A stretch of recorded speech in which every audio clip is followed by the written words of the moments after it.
महाराष्ट्र समाचार, देश की आवाज। हर खबर दिखाएंगे आपको सबसे पहले, आपके आसपास की हर छोटी बड़ी खबर, हर आवाज, हर मुद्दे पर होंगी हमारी। चैनल को संपर्क करें 9152073782। नमस्कार, मैं हूं आपके साथ वैशाली और आप देख रहे हैं महाराष्ट्र समाचार। बीएमसी चुनाव धारावी 188 से आरिफ शेख बने ठाकरे ब्रदर्स के उम्मीदवार।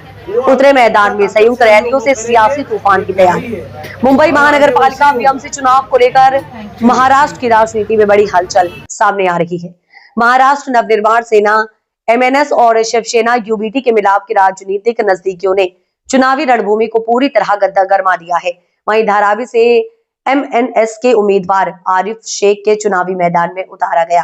ठाकरे ब्रदर्स राज ठाकरे और उद्धव ठाकरे अब सिर्फ भावनात्मक नहीं बल्कि पूरी तरह संगठित और रणनीतिक तरीके से बीएमसी चुनाव में उतरने की तैयारी कर चुके हैं। ये सब में पहला, अगर तुमको विकास करना है तो लोगों को विश्वास में लो। अगर उनके साथ में विश्वासघात करेंगे तो हम भी उनके साथ में कैसा घात करना वो महाराष्ट्र नवनिर्माण सेना सन्मान्य राज साहब और उद्धव ठाकरे जी को सीधा सीधा आता है। देखिए कैसा है कि ऐसा नहीं होना चाहिए कि आज हमारा महापौर, मैं आज मैं जो बोल रहा हूं आप तो रिकॉर्डिंग कर रहे, ये आने वाले 16 तारीख को 188 से तो हम लोग जीतेंगे ही जीतेंगे।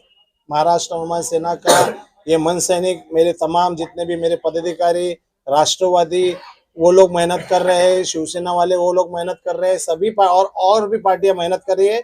ये सीट तो हम लोग 101% निकालेंगे। माध्यमातून आम्ही सर्व धारावीकरांना आणि मुंबईकरांना नवीन वर्षाच्या शुभेच्छा देतो।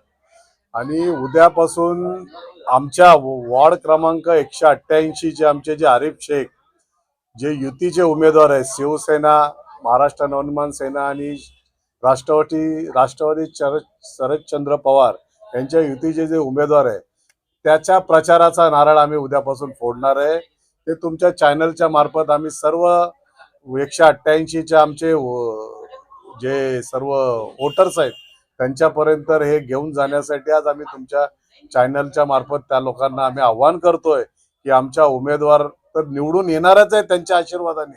त्यामुळे जर तुमच्या चॅनलच्या मार्फत जर त्यांचा आणखी आम्हाला आशीर्वाद मिळाला तर आमचा उमेदवार आणखी भरघोस मताने निवडून येणार आहे।